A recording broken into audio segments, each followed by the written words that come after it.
Palestinian Authority has become a member of the International Criminal Court. The treaty for an International Criminal Court looks upon the restoration of the remains and the dignity of the remains of captured soldiers as a fundamental obligation. So the Palestinian Authority is now in standing violation as well of these international humanitarian obligations. So to sum it up, the reaction of the UN Security Council was very responsive in recognizing these violations and in saying that they had to be remedied.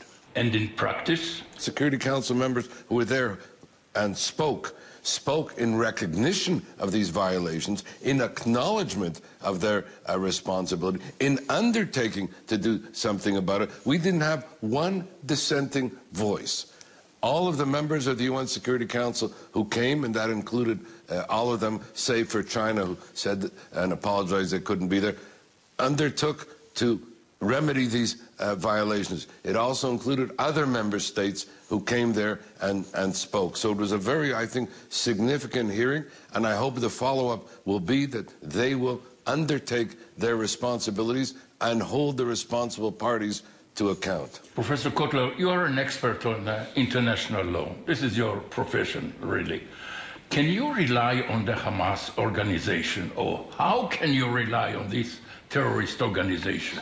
Well, that's the point. It's hard to rely on a terrorist organization because their business is terrorism, not compliance with international law. But as I said, the Palestinian Authority has now said, as a result of the reconciliation agreement, that they are taking over the governance. If they are taking over the governance of the territory of Gaza, with that comes responsibility.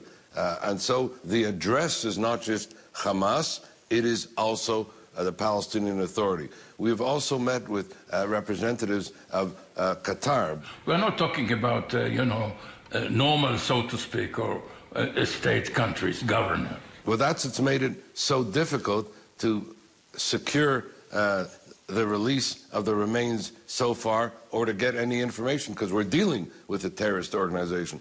But that terrorist organization, as I said, has relationships, and we have to leverage those relationships, whether it's Egypt and Qatar on the one hand, or the more fundamental and important development, that is where the PA says we now represent, in effect, Hamas and the Palestinians in Gaza. So the Palestinian Authority is certainly an address.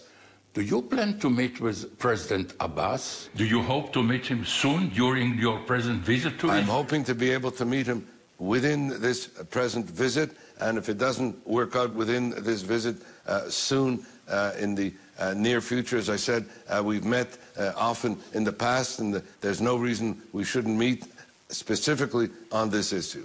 On another subject, Professor Kotler, do you support the death penalty? No, I don't support the death penalty. I was one of the leaders in Canada seeking the abolition of the death penalty. I, as a Minister of Justice, also was a strong abolitionist, so I'm not in support of the death penalty. But you know that the parliament, the Knesset in Israel, passed a ruling only yesterday about this issue. I was in the Knesset yesterday on the occasion of that debate.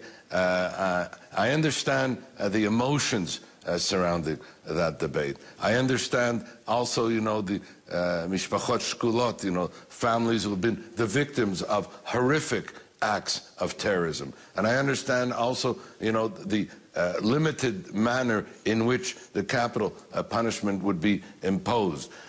So it isn't a general policy with respect to capital punishment. There is a specific targeted approach here with respect to, murderous acts of terror. But my position as a matter of law, which you asked me, is I'm an abolitionist. I always have been. That's my position with regard to Canada. That's my position internationally. Although, as I say, I recognize the unique sensibilities that relate to the Israeli situation. I don't believe it is a deterrent. I believe that if in a case of wrongful conviction, it can be a terrible mistake. I believe it differentially impacts on the vulnerable, and I would like to see a universal abolitionist approach with respect to the death penalty.